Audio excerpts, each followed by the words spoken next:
बिस्मिल्लाहिर्रहमानिर्रहीम। अस्सलाम वालेकुम नाज़रीन, आप यूट्यूब चैनल देख रहे हैं। मैं इमरान खान हूँ। इंपॉर्टेंट खबरें सबसे पहले तो इस्लामाबाद हाई कोर्ट से। अब इस्लामाबाद हाई कोर्ट की तारीफ सिंपल ये है कि ये हाई कोर्ट एक ऐसे चीफ जस्टिस के हवाले कर दिया गया जिनको लाहौर से उठाकर लाया गया 26वीं आईनी तरमीम के नतीजे में।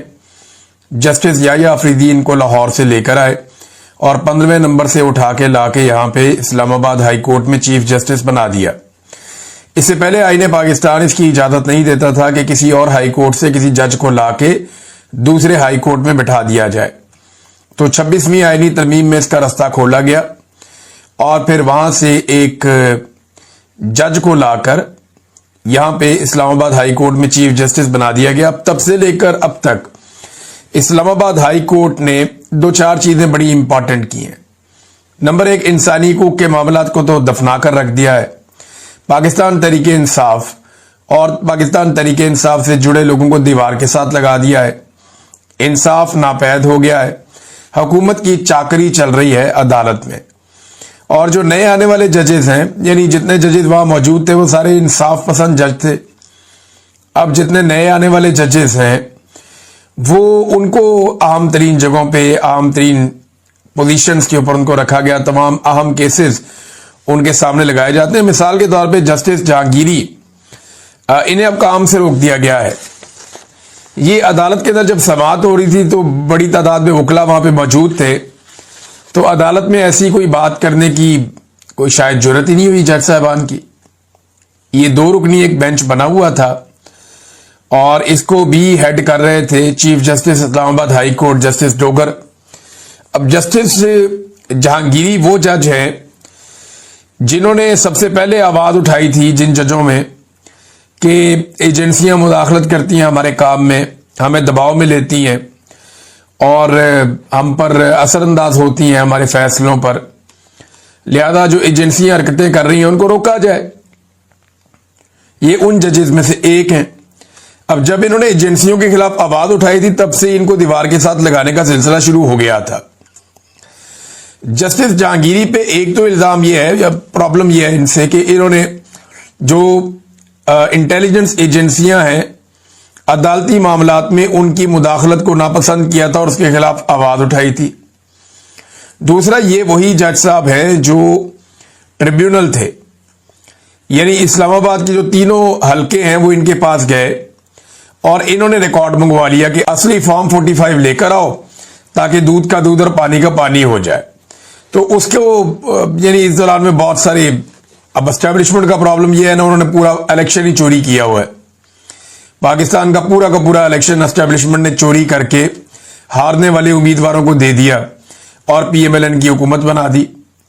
अब ये जो है इस पे आर्टिकल 6 लगता है, ये संगीन गद्दारी का मुकदमा है। अब एस्टैब्लिशमेंट इससे बचना भी चाहती है। तो जस्टिस जहांगीरी जो है वो इसमें इंसाफ देने लगे थे और इस्लामाबाद की तीनों सीटों पे धांधली साबित होने लगी थी। और मैं आपको उन दिनों में ये कह रहा था कि अगर ये बंद टूट गया तो बहुत बड़ा सैलाब आएगा, फिर बाकी जगहों पे भी इंसाफ हो सकता है। लेकिन ये रास्ता बंद करने के लिए जस्टिस जहांगीरी के ऊपर एक इल्जाम लगा दिया जी कि इनकी जो डिग्री है वो जाली है। मिसाल के तौर पे जब ये वकील बने तो इनकी डिग्री तब जाली नहीं थी। जब ये डिप्टी प्रोसिक्यूटर बने तब भी डिग्री ठीक थी। जब ये डिप्टी अटॉर्नी जनरल बने तब भी डिग्री ठीक थी। जब एडवोकेट जनरल बने तब भी डिग्री ठीक थी। इस्लामाबाद हाई कोर्ट का जज बन गए तब भी डिग्री ठीक थी। बस जैसे ही इन्होंने 3 हलके खोले इस्लामाबाद के और जैसे ही इन्होंने आवाज उठाई कि जनाब एजेंसियां मुदाखलत कर रही हैं हमारे काम में, तो साथ ही डिग्री जो है वो फारिग कर दी गई। ये नाज़रीन हालात हैं। अब ये जो मामला चल रहा था अदालत में तो जस्टिस डोगर ने या उनके साथी जज ने कुछ नहीं कहा, लेकिन जब वो चैम्बर में पहुंच गए तो वहां से खबर आती है जनाब कि उनको काम से रोक दिया गया है। हालांकि ये मामला सुप्रीम कोर्ट में अभी पेंडिंग है। यानी यहां कुछ अहम सवालात उठ जाते हैं कि 1 साल 2 महीने के बाद आज पहली समाअत थी और मेडिकल ग्राउंड पर वकील भी पेश नहीं हुआ और साथी वकील पेश हुआ, उसने कोई हकायक भी पेश नहीं किए, ना कोई सवालात हुए ना जवाबात हुए। तो ये इतना बड़ा फैसला कैसे आ गया, ये सवाल सब उठा रहे हैं।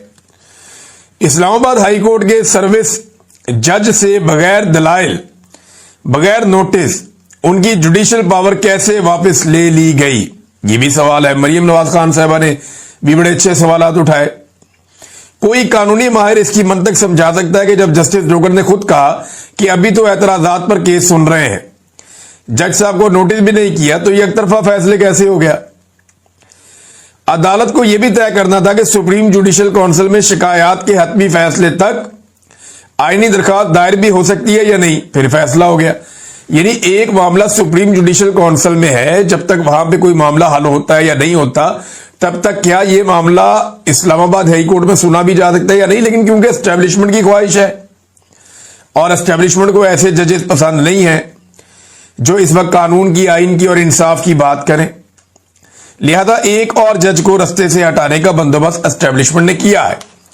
और यह सब पसंद और नापसंद की बुनियाद पे हो रहा है। सिर्फ जिद है एस्टेब्लिशमेंट की कि हमने इस मुल्क के हर इदारे को, हर शख्सियत को, हर सियासी जमात को, हर सहाफी को, सबको हमने फतह करना है।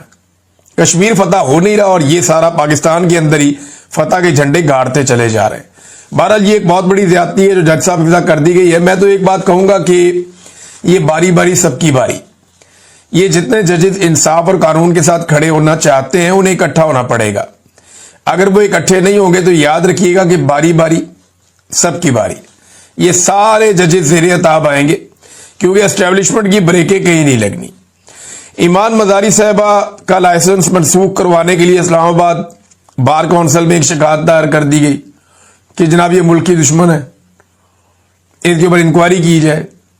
वैसे अजीब मुल्क की दुश्मन है जो हमेशा पिसे हुए तबकात, गरीबों की, कमजोरों की, जिन्हें दबाया गया उनके हक में बात करती है।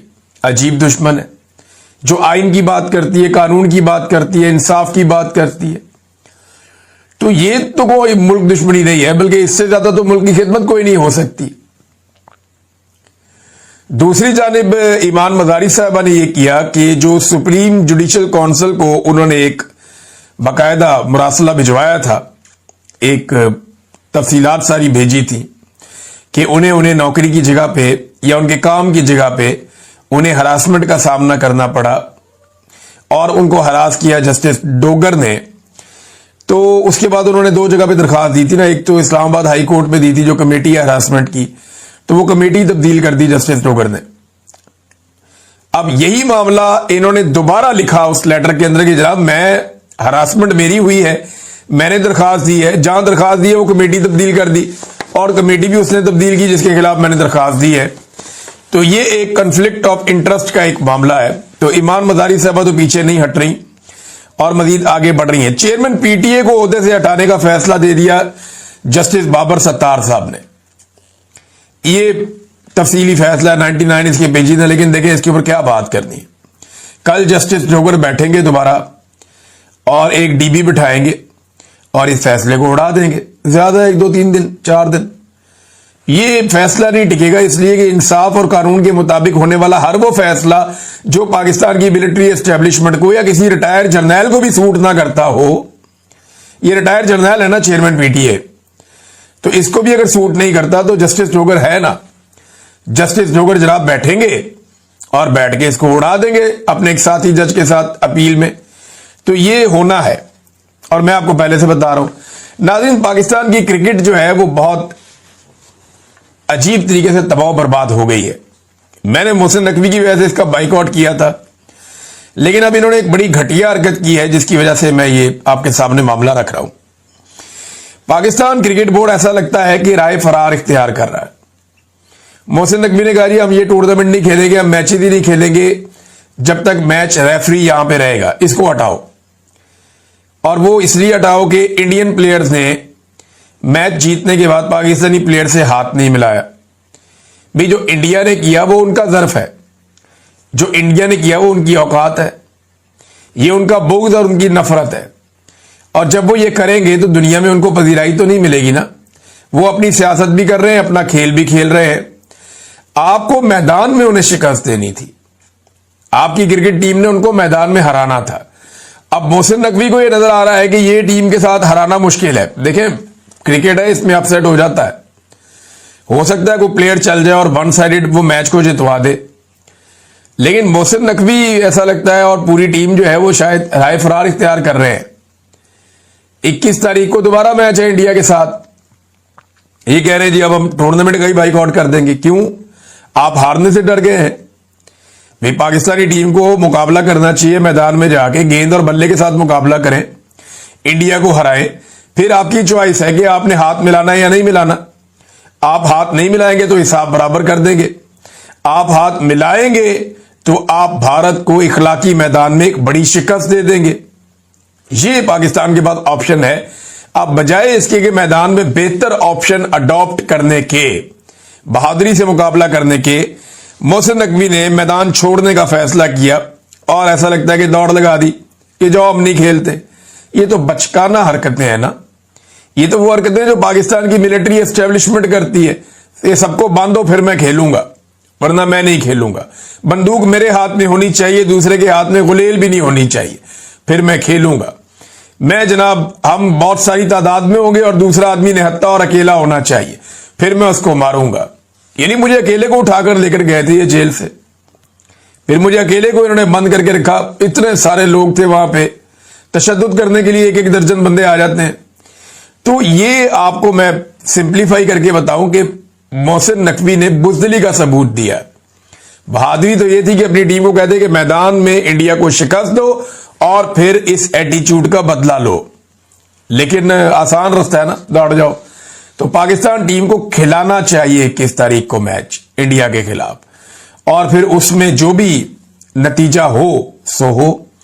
अगर इंडिया दोबारा जीत जाता है और फिर वो हाथ नहीं मिलाता तो ये रिस्क शायद ये नहीं लेना चाह रहे। तो इमरान खान साहब एक बात कहते थे बड़ी इंटरेस्टिंग। वो हमेशा कहते थे कि हारता वो है